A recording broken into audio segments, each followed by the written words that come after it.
Louvado seja nosso Senhor Jesus Cristo. Um episódio da vida de Vicente de Paulo que sempre me chamou particular atenção foi quando Vicente de Paulo chega na pequena cidade de Mâcon, em 1621, para realizar as missões. Ali ele se depara com uma forma diferente de pobreza que ele não havia encontrado até então: os mendicantes, mendigos, pedintes de rua.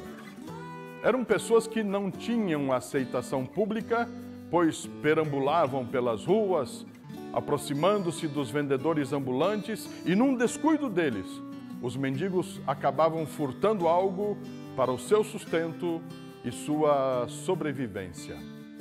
Vicente de Paulo, em Mâcon, sente-se desafiado em acabar com esta pobreza. Ele conversou com as autoridades locais para criar um projeto que solucionasse o problema dos pobres em Mâcon.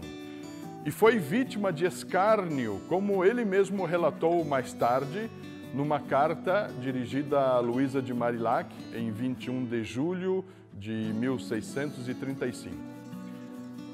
A política da época tentava recolher os pobres para levá-los aos famosos hospitais gerais. Eram lugares destinados aos loucos, aos pobres e a todo tipo de pessoa indesejada na sociedade. Ou seja, eles eram depositados ali para morrerem.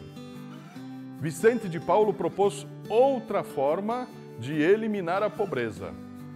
Primeiramente, ele fez um levantamento de quantos homens e mulheres faziam da rua sua casa e da mendicância sua profissão.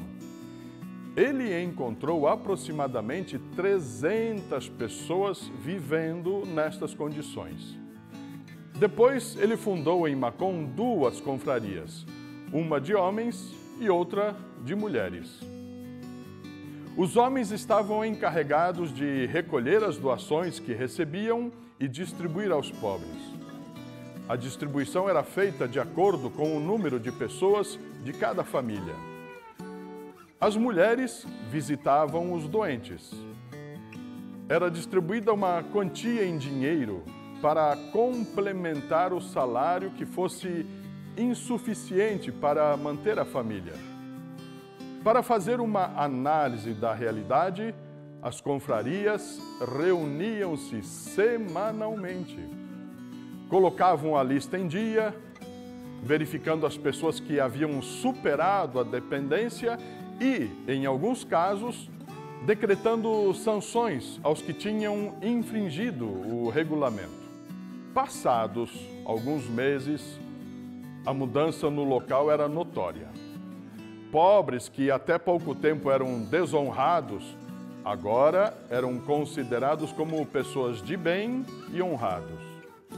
Este relato feito a Luísa na carta conta também que aquelas autoridades que zombaram dele lá no início elogiaram o seu trabalho ao final, comovendo-se e chorando de alegria.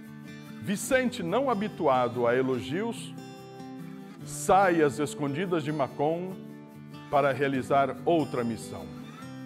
Este relato vem nos mostrar a preocupação deste santo em mudar a vida dos pobres. Quando a necessidade fosse dar comida, ele o fazia.